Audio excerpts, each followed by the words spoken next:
Welcome to the Purple Political Breakdown. How's it going? How's your day been? I'm a little tired, but I do have to record this podcast episode to kind of let you know what's going on in the recent week. This is the Purple Political News. So, hope you guys are enjoying yourselves, of course, as the weekend kind of comes around. You should be listening to this on Saturday. If not, I appreciate you listening to it on a different day. But the recent week had some interesting topics, interesting news that I want to share with you, of course.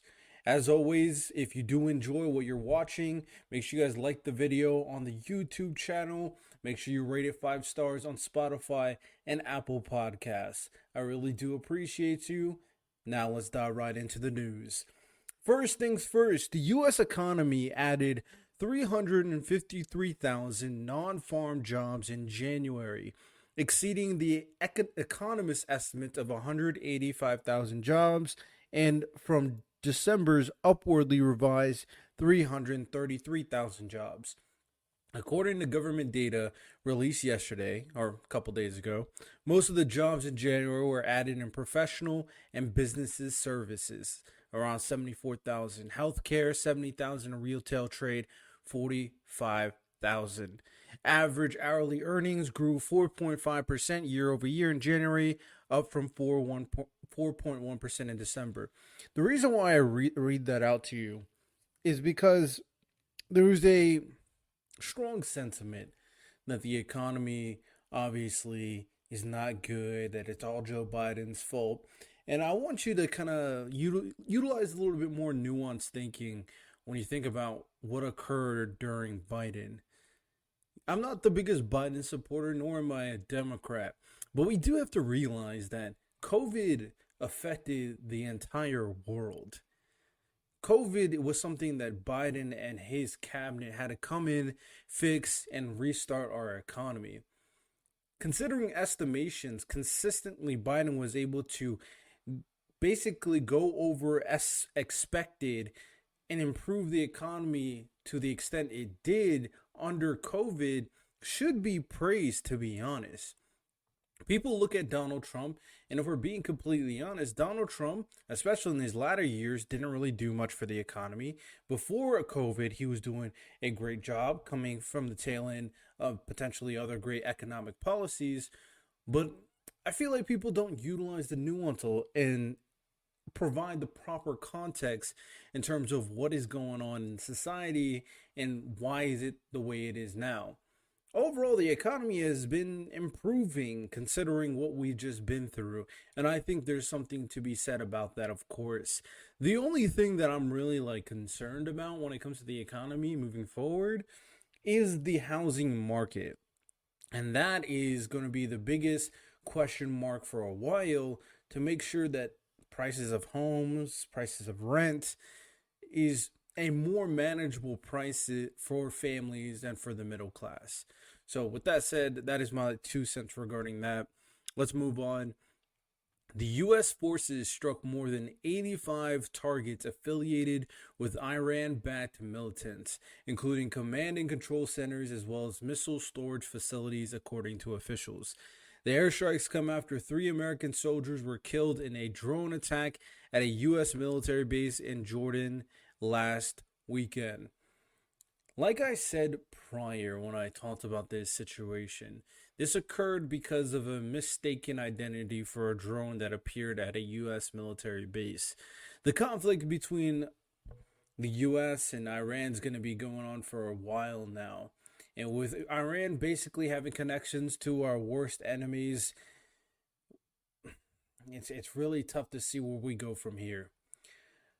Some other bit of news is that scientists at the University of Wisconsin-Madison are the first to develop the 3D printed brain tissue, which grows and behaves like a natural brain tissue.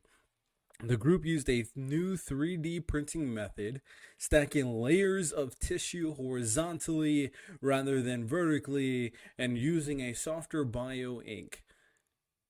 This model will allow scientists to better study neurological diseases, including Alzheimer's and Parkinson's. This is a huge step in technology for me. I do think that creating scenarios that are able to be duplicated and tested without any moral ambiguity is the best case scenario for advancement of science. Something to consider for all of you is that a lot of advancements that we kind of think of were tested in probably the most brutal ways. They went about testing certain things on people, and you could definitely say that it was inhumane. Now that we have the capability to test things, test very serious things on things that are not living, but things that act in accordance to the law of nature, that would be huge in creating certain advancements for the human species. And diseases like Alzheimer and Parkinson's is just one area of kind of changing the scope of humans right now. I'm sure they're going to do more things in regards to the biggest things that cause death in America, such as heart disease, such as cancer, and those will be huge moving forward as well. So, this is interesting, and I'm all for it. 3D printing technology is definitely the way of the future. A little bit lighter news, I guess. By the time this comes out on Saturday, the Super Bowl will be this Sunday. So go Chiefs. I just had to put that out there for y'all. Israel and Hamas. So I did get some information incorrect. I misread it. So apparently, I believe Hamas was the one who proposed the three-step phase plan in terms of releasing hostages. I thought I said it said Israel. I might still be misremembering it, to be honest. But from what I seen recently, Hamas offered the plan to Netanyahu in Israel, and he denied the plan completely. I'm not exactly sure why he denied the plan for peace and kind of recuperating the hostages. It probably had something in part due to him not wanting to end the conflict, or he believes that going along with their plan could put their soldiers in danger. It's tough to see. I guess they want to keep the pressure. I think that's the biggest thing that's going on right now. They want to keep the pressure on Hamas, and by keeping the pressure, they could eventually get them out there altogether. They don't want to give them any breathing room. At this point, it's all about priorities, and I get keeping the pressure, but if you have hostages that need to be cleared out, shouldn't that be on the top of the list? I'm not sure. As for Ukraine and Russia, there's no major things I could say. I know there was like a some missiles that was launched in Ukraine that killed a few people, and then the Russian general was basically told to step down. So this conflict still carries on as of right now. Next is the Senate failed to advance legislation combining border security provisions and supplemental foreign aid yesterday or a couple days ago in a 49-50 vote. Now, I know they are trying to do another bill to kind of get that passed, and it did get passed by the Senate. But basically, they're trying to figure out the type of aid they should be sending Ukraine, Israel, and then the border. I've always told people that we have the resources to handle all of these things, but it really depends on where the resources are going, how they're being utilized. It's a bad picture to a lot of mostly conservatives that we're sending aid, but a vast minority of the aid is being dealt with at the border. Now the question is, do we need that much money for the border? I'm unsure, but at the very least, when you look at it from face value, if we're sending like 67 million or 67 billion to Ukraine, Russia, Israel, Palestine, and we're only sending 20 billion to the border, it looks weird from the naked eye. So I'm kind of I'm indifferent regarding the idea because I do believe we can handle both, but I would really have to know how the resources are being utilized. At the very least, we can say that the resources and the money we send to Ukraine, Russia, Israel, Palestine, they are going to use it how they can to finish the conflict, which will be in the best interest of America. The money we're sending at the border, how are we allocating the resources? What are we using it for? And basically, is it going to improve the situation at the border, improve the security, or is it being used to open up the gates and letting more people in? I'm unsure as of right now. Next is a jury found a Michigan mother guilty of 4 counts of involuntary manslaughter in connection with her son's 2021 mass shooting at Oxford High School that killed 4 students and injured 7 other people. She faces a maximum penalty of 15 years in prison for each count. Her sentencing is scheduled for April 9th. And the father is also going to get a charge later on.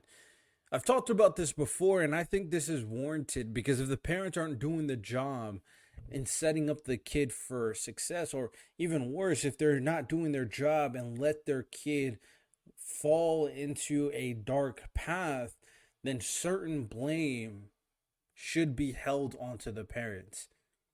The parent shouldn't.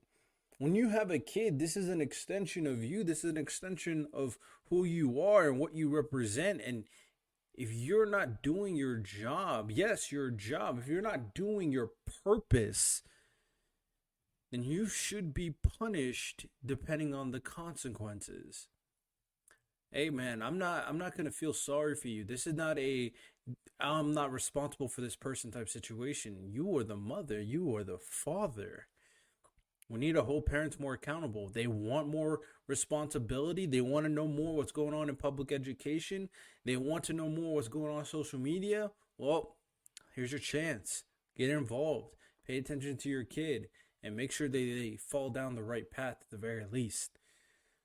And the last bit of news I'm going to share before we wrap it up. Federal officials charged 70 current and former employees of the New York City Housing Authority, alleging wide-range scheme to take cash payments in exchange for city contracts. Get rid of corruption. I'm all for corrupted people going in jail. And I actually have one more thing. I should share this. That the case between Donald Trump and whether or not he should be on balance due to the 14th Amendment and the idea of whether or not Donald Trump committed insurrection is going on. What will the sentence be? We're still unsure, but that case has happened as of right now. So I'm curious to see what they rule in. Also, I should probably do this for a YouTube stream or video with Tucker Carlson interviewing Putin. Ultimately, I think it's ridiculous to think that people getting upset that you are interviewing our probably one of our biggest enemies and you're interviewing a known dictator that's enacting war on another country, you can not understand why people would be pissed is absolutely ignorant. And I hate when conservatives and Republicans kind of come at a vantage point thinking that this is something that should be commonplace. Now, do we need some type of understanding? Of course. Do we need some type of resolution? Of course. But there's a war going on. And the only thing that people like Tucker Carlson is going to do after this, because I saw one sentence from him after the interview, and what he did is he attacked America. The first thing he did after talking with Putin is criticize America and the government, calling the government weak. He said, I'm not defending Putin. Yes, you are. That is a cover-up, and you're pathetic. And all the conservatives that are backing Tucker Carlson, that interviewing Putin would have no grace if Tucker Carlson was interviewing maybe a trans woman that was, who knows, maybe a trans woman that is, beating up other women in UFC. You wouldn't have the same type of grace because your priorities are screwed up. It's crazy how many of the right-wing lunatics hate our country just as much as the left-wing lunatics. Like, the fact that there's so much criticism from both sides is disturbing. And people like Tucker Carlson are feeding into it. I'm not necessarily against the interview, My issue was I'm against Tucker Carlson doing the interview. He is a horrible representation of the people. He's a horrible representation of the government. He's a horrible representation of America. So the fact someone like him, who constantly gives Donald Trump grace and constantly criticizes everything that is mainstream, constantly criticizes the government, he goes and interviews one of our biggest enemies right now in terms of Russia, and he comes out of it criticizing America as his first post. That's the first thing he does, criticize America. That should tell you all you need to know. All the filler words of "I'm not defending," those are cover-ups. They're covering your bases. So idiots that support Tucker Carlson can go, but he said he's not defending him. Actions speak louder than words. Stop being fooled. Are we serious? Like I said, I'm gonna watch the whole entire thing on stream. I'm gonna break down the entire conversation. I'll be as nuanced as I possibly can, that I tend to do in all the conversations I'm with. But there shouldn't be a criticism of people who don't want Tucker Carlson interviewing our enemies. There shouldn't be a criticism of someone who criticizes the country, who criticizes the government, who criticizes the people so much, interviewing our enemies. Like, it's not the fact that he's interviewing Putin, it's that it's Tucker Carlson interviewing Putin. That is the problem. Because then he's going to share propaganda. He's going to incite the righties. Now they're going to be Russian Putin supporters. And all his fans who already think badly of the government and think the election are stolen are going to start thinking maybe Putin's not that bad of a guy. They'll do the exact same this irritates me so much. They're going to do the exact same thing that the radical, idiotic lefties were doing when it came to Osama bin Laden's letter. They're going to do the exact same thing when supporting Putin. The hypocrisy is glaring, but I say it all the time. The left and the right are two sides of the same coin. So that's all I got. A little mini rant at the end. Hope you guys enjoyed. You have a good one. Take care and peace.